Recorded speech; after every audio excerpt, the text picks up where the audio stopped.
आइए आज के इस वीडियो में मैथ के इन सवालों को सॉल्व करेंगे, कैसे बनाना है एग्जाम हॉल में, कैसे टाइम टेकिंग करना है। तो चलिए वीडियो को स्टार्ट करते हैं। पहला सवाल जो है आपका 63 नंबर, ये पहला सवाल है। तो देखिए निम्नलिखित को हल कीजिए। आपका यहाँ पे 51 रूट में है ये सारा सवाल है। तो देखिए हमको पीछे से सॉल्व करते जाना है इस सवाल को। कैसे सॉल्व करेंगे?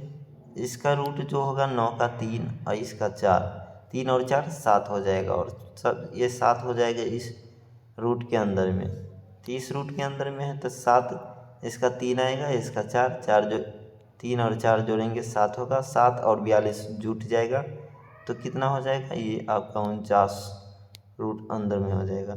इसका निकलेगा तो वर्गमूल 7 होगा, और इसका 7 होगा तो आगे 7 पंचे 35, 5 से गुना होगा तो 7 पंचे 35 हो जाएगा।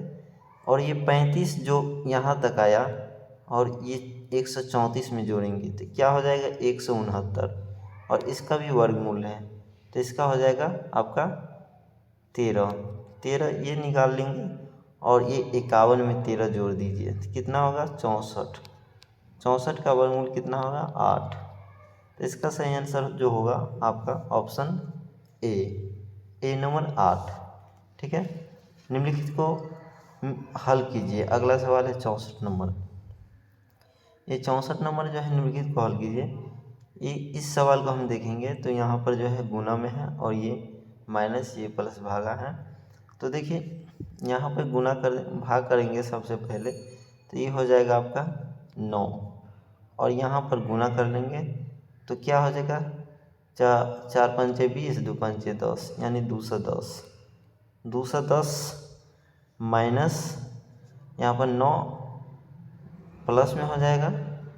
ठीक है, तो ये हो जाएगा 219, और ये -3 यानी 216। तो ऑप्शन सी नंबर ये सही हो जाएगा। ठीक है, पहला का आंसर 8 होगा। और ये कैसे होगा ये भी हमने बता दिया आपको कि देखिए इसका वर्गमूल 3 और इसका 4, 3 और 4 7, 7 और 42 49, इसका हो जाएगा फिर से 7, इसका 7 होगा, ये 7 पंचे 35 हो जाएगा, 35 और 134 169, इसका वर्गमूल पूरा का 13 हो जाएगा। 13 और 51 जोड़िएगा तो कितना हो जाएगा आपका? ये 64, और 64 का वर्गमूल टोटल का हो जाएगा आपका 8। ठीक है, एंड पहला बता दिया हमने 63 नंबर 8 होगा। दूसरा भी बता दिया हमने 64 नंबर, निम्नलिखित को हल कीजिए। तो पहले यहाँ पे हम भाग दे देते हैं। सबसे बड़ा बोर्ड मास का नियम है, तो सबसे पहले इसमें भाग होगा, उसके बाद गुना, फिर जोड़, फिर घटाओ। तो ये इसका हो जाएगा 9, 3 9 27, और ये इसको गुना कीजिएगा 210, 210 और 9 जोड़ देंगे तो 16, और ये घट जाएगा 3, तो ये 219, और 3 घटा देंगे तो 216। ठीक है, तो इसका सही आंसर हो जाएगा ऑप्शन सी। नेक्स्ट है दो संख्याओं के लघुत्तम समावर्ती एलसीएम और महत्तम समावर्तक HCF इतना है। तो दो संख्याओं के में से एक 240 है, तो दूसरी संख्या ज्ञात कीजिए। ठीक है, तो देखिए इसका भी सब दूसरी संख्या का एक फार्मूला होता है, सेकेंड संख्या बराबर हो जाएगा LCM गुने HCF, और ये हो जाएगा बट्टा पहली संख्या, फर्स्ट संख्या। ठीक है, फर्स्ट संख्या, यानी कि LCM और HCF को आप ऊपर रखिए तो 1920 गुने 16 कीजिए, और पहली संख्या क्या बता रहे? 240, तो 240 से आप भाग दीजिए। तो 240 से भाग दीजिएगा, कितना हो जाएगा? आपको हम भाग देते 24 अट्ठे हो जाएगा, 24 अट्ठे 192, यानी 80 से कट जाएगा। ठीक है, देखिए 8 चौक 32, 8 9 16, 3 19। ठीक है, तो ये आपका ये हो जाएगा 1920 था,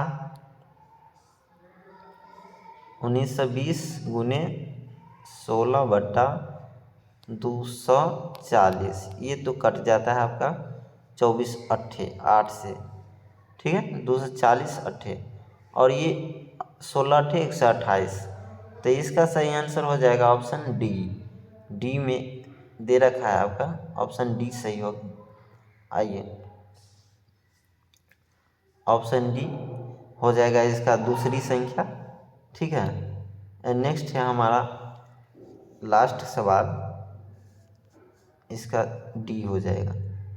यदि ABC की औसत आयु 22 है और BC की औसत आयु 25 है तो ए 9 वर्ष बाद ए की आयु कितनी हो जाएगी। चलिए इसके लिए हम अगला पेज लेते हैं। हमने एक पेज भी ले रखा है, यहाँ पर देखिए,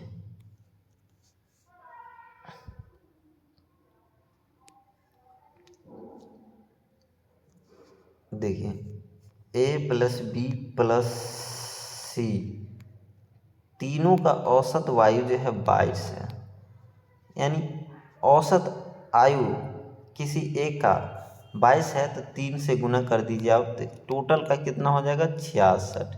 22 या 66। तो अब बोल रहा है BC की औसत आयु 25 है, B + C की औसत आयु 25। 25 में BC 2 है तो 2 से गुना कीजिए, अब इसका 50 हो जाएगा। अब इसको घटा दीजिए, कितना हो जाएगा, इसको घटाने पे हो जाएगा आपको 16। अब फिर बोल रहा है कि 9 वर्ष बाद ए की आयु, तो बचा तो ए का 16 वर्ष, अब 9 वर्ष जोड़ लीजिए, कितना होगा 25 वर्ष। ठीक है, 25 वर्ष, तो इसका आंसर जो होगा ऑप्शन डी 25 वर्ष। ठीक है, थैंक यू, धन्यवाद। वीडियो अच्छा लगा तो लाइक शेयर ज़रूर कीजिए और शेयर कर दीजिए। ठीक है, तो आप इस वीडियो को लाइक शेयर करेंगे तो फिर से मैं जल्दी ही अगला वीडियो लेके आऊँगा आपके लिए, जो इंटरेस्ट वीडियो रहेगा और आपके एग्ज़ाम में काम आए। चलते हैं, best of luck, thanks for watching my video.